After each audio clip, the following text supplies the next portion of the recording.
Graça e paz, meus irmãos, vamos a mais uma videoaula. Estamos estudando a vida de Jesus, né? Cada estudo mais maravilhoso do que o outro. Hoje nós vamos ver a lição número 10 daquela revista Vida de Jesus, série Ministério de Jesus, da editora Cristã Evangélica. E a primeira edição de 2024, super recente. Estamos assim, amando esses estudos, tenho certeza que vocês também estão gostando. Hoje nós vamos estudar, como eu disse, a lição 10, que tem como título: Este come com os pecadores. Vamos ver o texto base dessa lição, se encontra em Lucas, no capítulo 9, verso 51. Vamos lá? Querem abrir para acompanhar? Vamos ver o que diz, né, esse texto maravilhoso. Diz assim: E aconteceu que, ao se completarem os dias em que seria elevado ao céu, Jesus manifestou no semblante a firme resolução de ir para Jerusalém. Vamos conhecer o alvo da lição, que é onde nós queremos chegar, né, com o estudo da lição como um todo. Ao final do estudo, você deverá localizar as ações ministeriais de Jesus e as pessoas ou grupos a quem ele ministrou. E os propósitos, no sentido agora do saber. Ao final, né, do estudo, você deverá compreender cada passo dado por Jesus e seus ensinamentos para o cumprimento do seu propósito, que era, qual era o propósito de Jesus? Morrer e ressuscitar pela humanidade perdida. Tudo bem? Vamos conhecer o propósito no sentido do sentir. Então, ao final do estudo, você deverá perceber a estratégia de Deus Pai ao enviar seu Filho Jesus, o Cristo, ao mundo, para que este pudesse alcançar a esperança de salvação. E, finalmente, vamos conhecer o propósito no sentido do agir. Identificar, ao final do estudo, você deverá ser capaz de identificar as regiões por onde Jesus passou e a quem foi ministrado suas exortações e alertas a respeito do reino de Deus. Tudo bem? Oremos. Querido Deus, eterno Pai, nós te louvamos e bendizemos o teu santo nome. Ó Paizinho, muito obrigada por mais essa oportunidade de estarmos aqui estudando a tua palavra, Pai. Que seja a tua ministrar em nossos corações, que eu seja apenas um instrumento em tuas mãos. A todos os ouvintes que estiverem dessa videoaula, que estiverem assistindo, muito obrigada. Deus abençoe a cada um de nós. Oração que eu te faço em nome de Jesus Cristo, teu Filho amado, nosso Senhor e Salvador. Amém. Então, agora, como introdução a esse assunto, né, que vocês vão ver que essa lição é encantadora, nós vamos já lembrar, né, assim, o que? Nós sabemos, né, que Jesus veio ao mundo com um propósito definido. E qual foi esse propósito? Foi de morrer, né, pela humanidade que estava perdida, né, em seus delitos e pecados. E assim, ele veio para pagar por nós o alto preço, né, que a nós cabíamos pagar, mas só que nós não iríamos nunca conseguir. Por quê? Porque nós transgredimos. Então, ele veio pagar esse alto preço pelas nossas transgressões e também veio para ressuscitar para a nossa justificação, a nossa completa justificação, conforme dito em Romanos 4, verso 25. Depois vocês leiam lá, né? Então, esse foi o propósito de Jesus ter vindo ao mundo, né? Seria morrer pelos nossos delitos, nossos pecados e ressuscitar também para a nossa completa justificação. Então veja que durante, né, a sua jornada terrena, né, o que Jesus realizou? Jesus realizou muitos milagres, muitos sinais, muitas maravilhas, né? E ele reafirmou também que a lei de Deus seria cumprida em sua totalidade e que a sua palavra jamais passaria. Não é verdade? Então, seus ensinamentos, né, e também as suas mensagens foram baseados, né, no amor, que mais? Na compaixão, né? No perdão, na humildade, na fé, no exemplo, na oração constante. E por onde passava, Jesus atraía multidões, né? Pessoas se encantavam ao ouvir aquele jovem falar tão precisamente das verdades, né, cristãs, das verdades de Deus, do reino de Deus, né? Agora vamos lembrar o seguinte: após ele deixar a Galileia, né, é uma das regiões ali em que Jesus passou após deixar a Galileia. O que Jesus faz? Jesus parte com os seus discípulos para onde? Para os povoados de Cesareia de Filipe, né? Ali foi onde Jesus confiou a Pedro as chaves do reino dos céus. Depois a gente vai falar melhor. Então ele estava na Galileia em certo momento e ele parte com os seus discípulos para esses povoados da Cesareia de Filipe.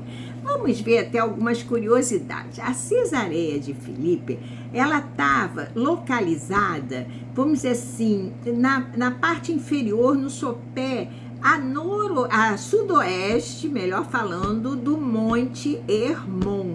Ela estava ali. Ela pertencia à Síria, né? E até depois, bem recente, até 1966, essa cidade ainda pertencia à Síria, né? Onde ela foi conquistada por Israel na Guerra dos 6 Dias. Isso é atualidade, só curiosidade também. Mas voltando lá para a época de Jesus, né? Então, essa cidade estava localizada ali a sudoeste, como eu disse, né? No sopé do monte Hermon. Vamos ver outra curiosidade, o nome da cidade, né? Que foi Herodes,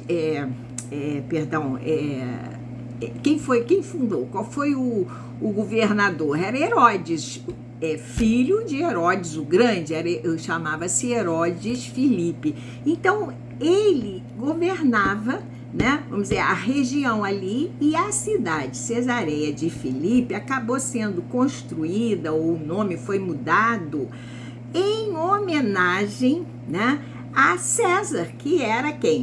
O seu imperador. Era o imperador de Roma, né, naquela época. E também em homenagem a si próprio, porque ele se chamava Filipe. Então, ele nomeou a cidade, que antes, né, tinha outro nome, para Cesareia de Filipe. Antes era Panias, né? Era em homenagem ao deus grego Pan. E hoje é Cesareia de Filipe ou Banias. Mudaram para Banias também, se preferirem, né? Então, Jesus, ele estava na Galileia e resolve ir para Cesareia de Filipe. Mas em certo momento, durante o caminho, né, Jesus pergunta a seus discípulos o quê? Pergunta o que a multidão dizia, que a multidão dizia a seu respeito. O que respondeu eles? Olha, uns dizem que o Senhor é João Batista, outros dizem que o Senhor é Elias. E ainda outros dizem que é um dos profetas antigos, né? Um dos antigos profetas ressuscitado. E aí Jesus emenda com uma nova pergunta, agora dirigida a eles, aos seus discípulos, que eram 12, né? E ele faz a seguinte pergunta: e vocês, quem dizem que eu sou? Daí nós vamos ver, né? Pedro tomando a palavra, né? Respondendo: o Cristo, né? O Cristo de Deus, o Filho do Deus vivo. Em outras versões diz, né? Tu és o Cristo. Então Jesus fica assim encantado com aquela resposta, né? E o Salvador, o nosso Senhor, já responde de imediato a Pedro, prometendo a ele o quê?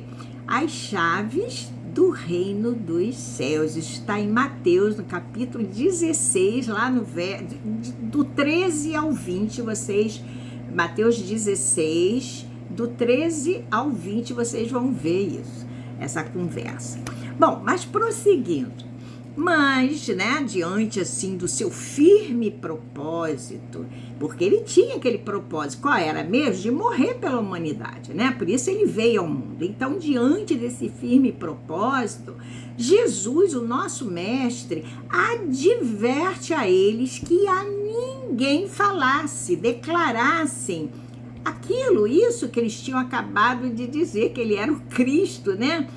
Isso vocês podem ver em Lucas, no capítulo 9. E quando Jesus, lá no 9:21, quando ele diz a seguir o quê? Olha, é necessário que o Filho do Homem, ou seja, ele sofra muitas coisas além, seja rejeitado, né, pelos anciãos, pelos principais sacerdotes e pelos escribas, e seja morto e ao terceiro dia ressuscite. Ele já prevenia os seus discípulos para que eles ficassem preparados da morte, que ele mesmo já estava antevendo.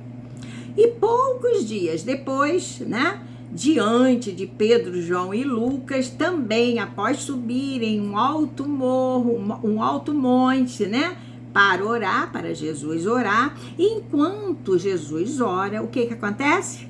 A aparência do rosto de Jesus se transfigura. E o que acontece com as roupas dele, que eram brancas? Ela passa, como é que eu diria? A roupa branca, ela fica transluzente, né? Diria assim, com um branco brilhante. E isso é o que nós chamamos de transfiguração, também em Lucas 9, no mesmo capítulo 28, 29. E no momento da transfiguração, 2 homens, não é isso? Apareceram em glória também, com as suas roupas reluzentes, brilhantes, que foram Moisés e Elias, e falavam com Cristo sobre a morte que ele iria passar, e ainda diziam que se daria em Jerusalém. Vocês sabem, eles estavam em Cesareia de Filipe. Até Jerusalém estava distante aproximadamente 240 quilômetros. Só para vocês terem ideia, de carro levaria 2 horas e 40 minutos. E a pé, em quantos dias eles levarem? Porque depois Jesus se dirige para Jerusalém, porque ele estava já prenunciando, né? Prevendo a sua morte. E após esses eventos, que eventos que eu falei? A confissão de Pedro, que ele era o Cristo, e a transfiguração, Jesus ainda foi rejeitado pelos samaritanos, né? Isso está em Lucas também, no capítulo 9, já mais à frente, do 51 ao 56, vocês vão poder ver isso aí, né? Porque os samaritanos também entenderam que eles estavam indo para Jerusalém e eles não se davam de jeito nenhum com os judeus, né, ortodoxos, genuínos, e aí o que acontece? Eles negam, né, a pousada para eles.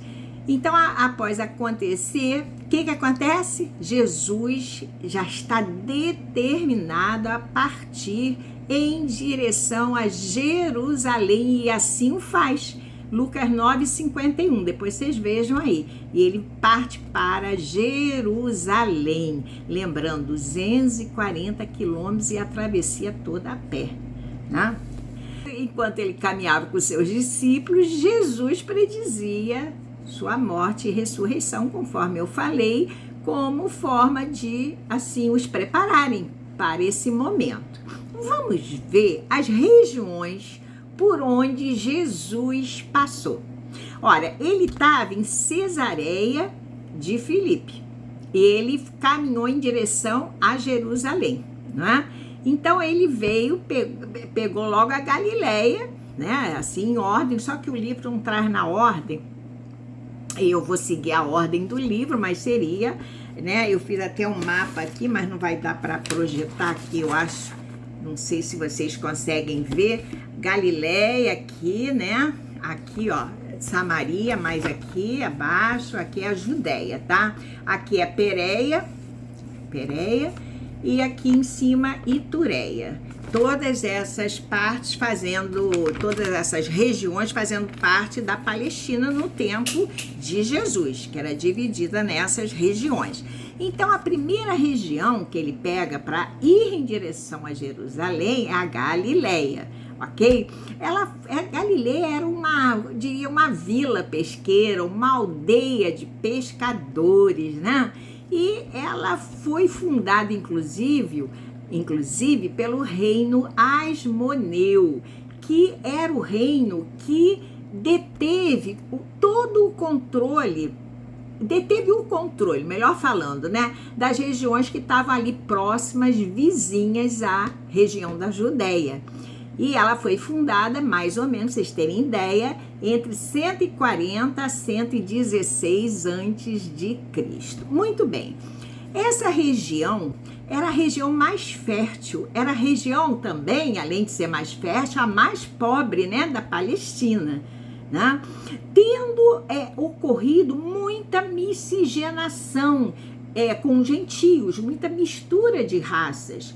Essa região, inclusive, ela foi chamada Galileia dos Gentios. Por quê? Porque havia essa miscigenação muito grande.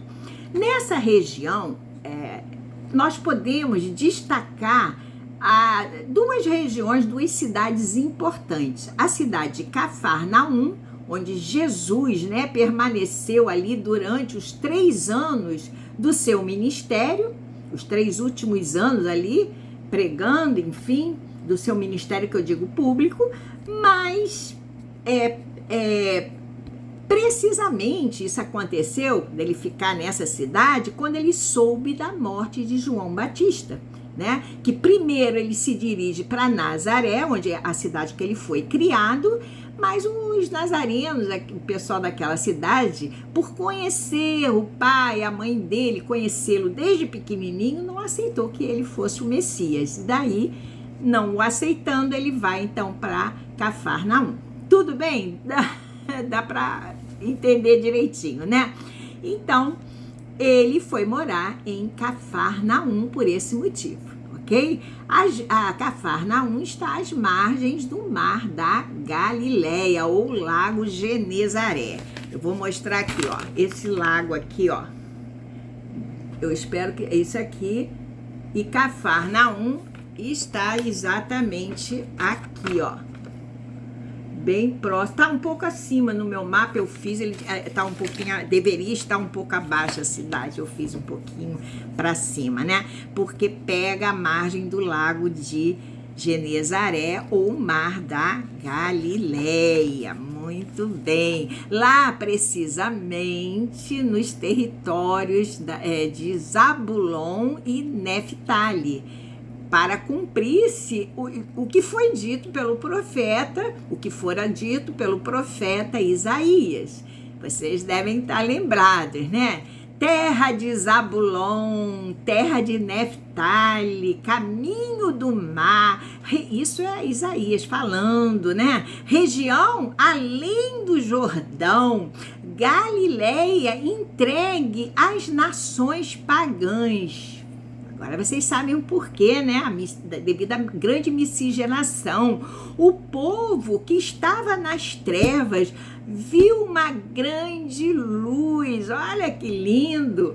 Para os habitantes da região sombria da morte, uma luz surgiu. Então ele vai para lá, fica 3 anos em seu ministério público. Tudo estava já predito por Deus, né?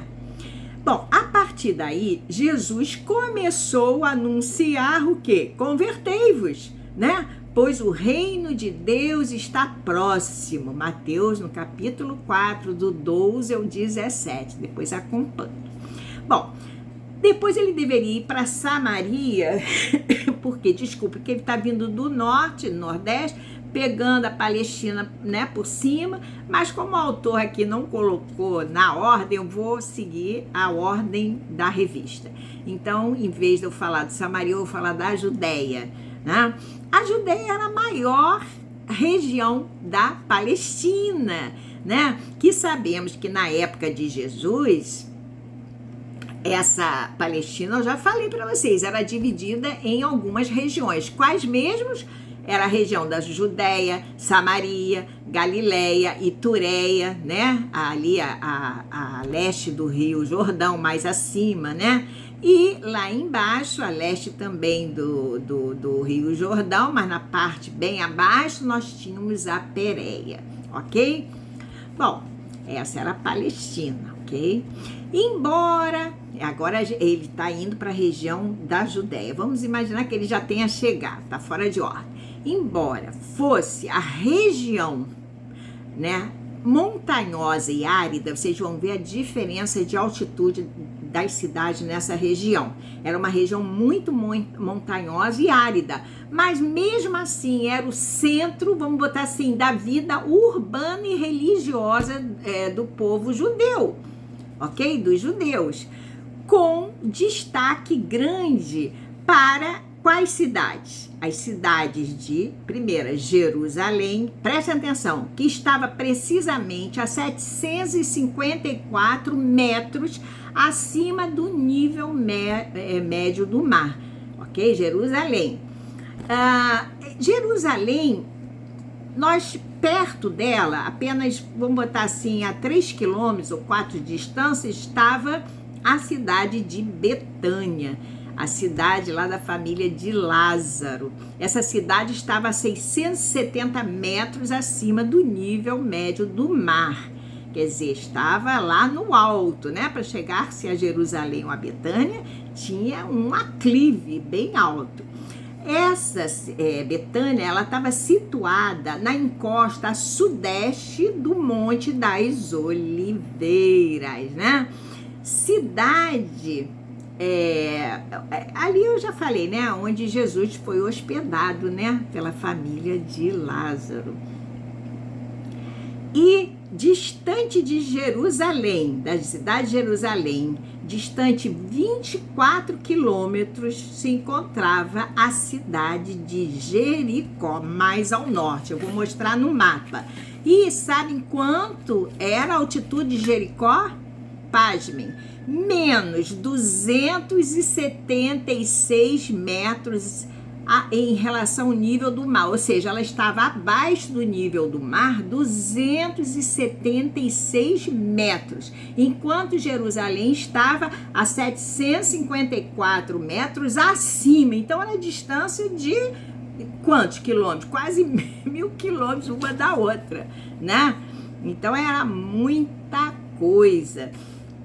E, como eu disse, Jericó é a cidade mais baixa do planeta. Então, veja bem, ó, Judéia, aqui a região da Judéia, aqui estava Jericó, esse pontinho aqui, ó, Jericó, distante de Jerusalém, que estava aqui, 24 quilômetros, ok? E apenas a 24 quilômetros de distância de Jerusalém, a altitude baixou muito. E aqui embaixo temos o mar, ó, veja bem, o Mar Morto, né? Aqui, ó, o Mar Morto, ok? E esse azul aqui é o Rio Jordão, que passa, né, por essas, margeando aí todas essas regiões nós estamos falando. Ok, tudo bem? Vamos a Samaria. Samaria era uma, diria, província central, né, da Palestina. Aqui, ó, Samaria em laranja, aqui, ó.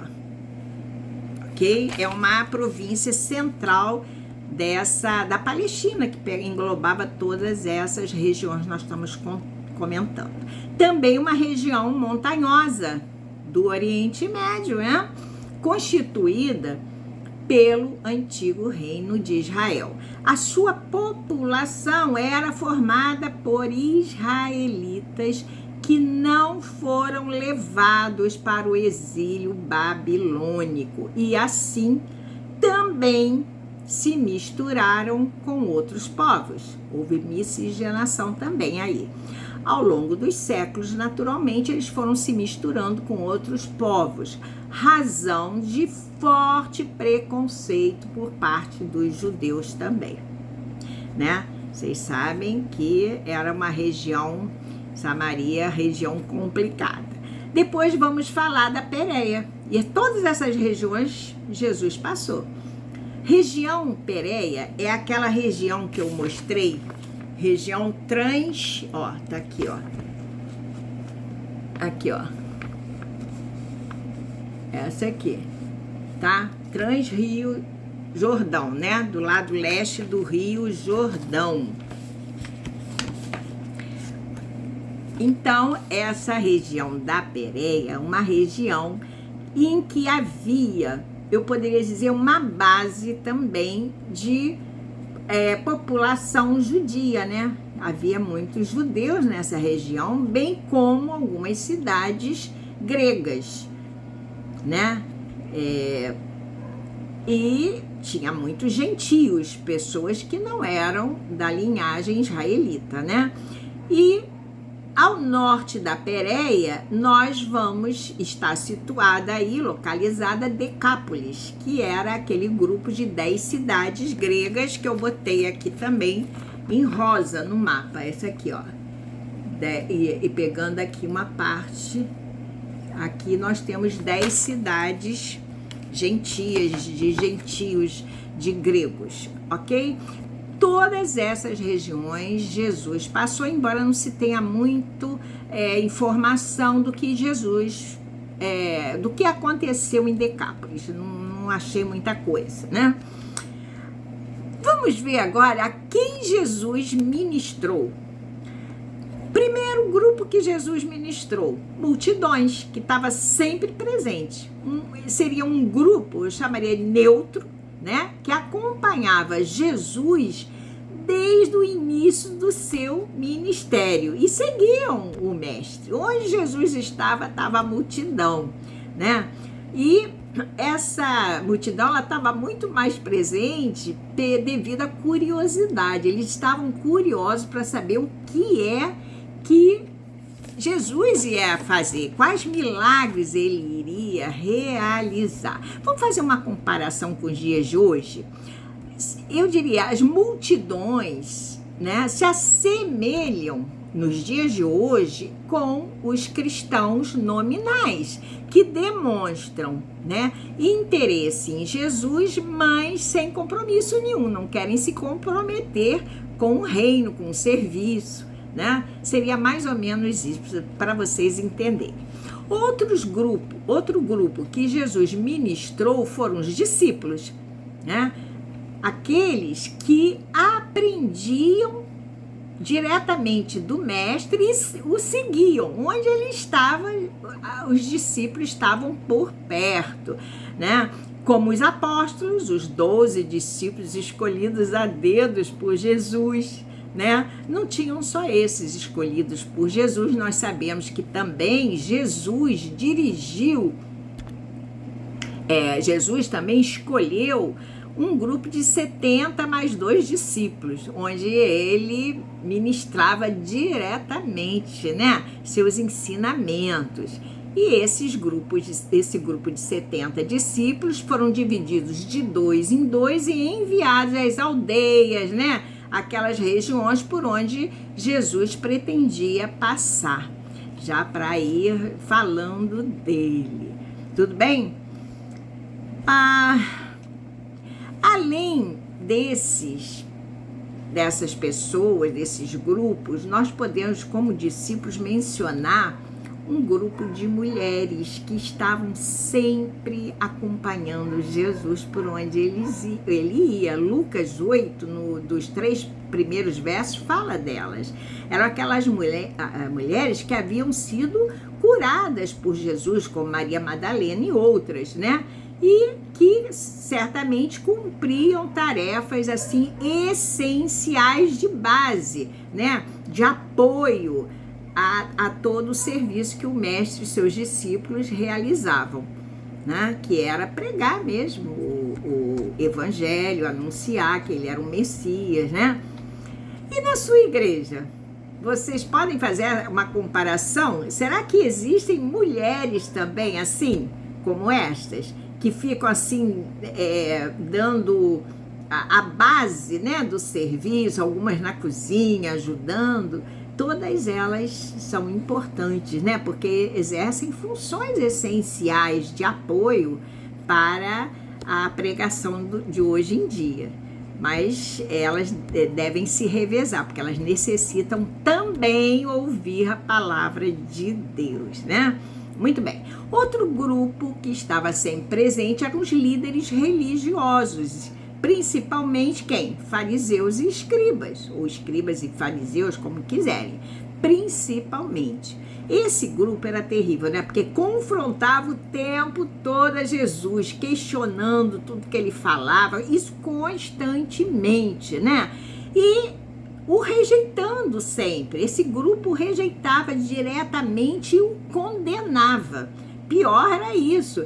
E esse grupo de líderes que faziam isso, líderes religiosos, acabou por dividir também a opinião popular e religiosa daquela época. Isso é que é triste, né?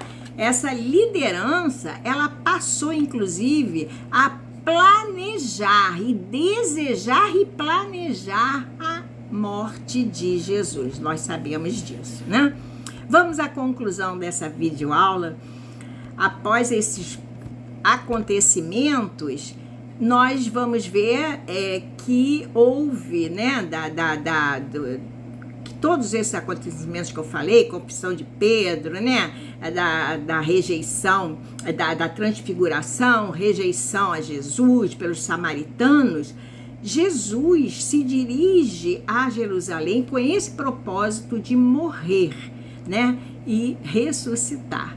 E sempre falando aos seus discípulos que a liderança religiosa estava afastada do caminhos de Deus, né? E que Jesus, com isso, aliás, estava afastado dos caminhos de Deus, e isso intensificou ainda mais, né, a oposição que Jesus sofreu por parte de todos, até da parte do povo mesmo, que se dividiu. Alguns ficaram apoiando aquilo que os escribas e fariseus falavam, né? Então vamos ficar por aqui, vamos encerrar essa videoaula. Eu espero que os irmãos tenham aproveitado e até a próxima videoaula. Espero que tenham gostado do assunto. Um beijo para todos. Fiquem com Deus.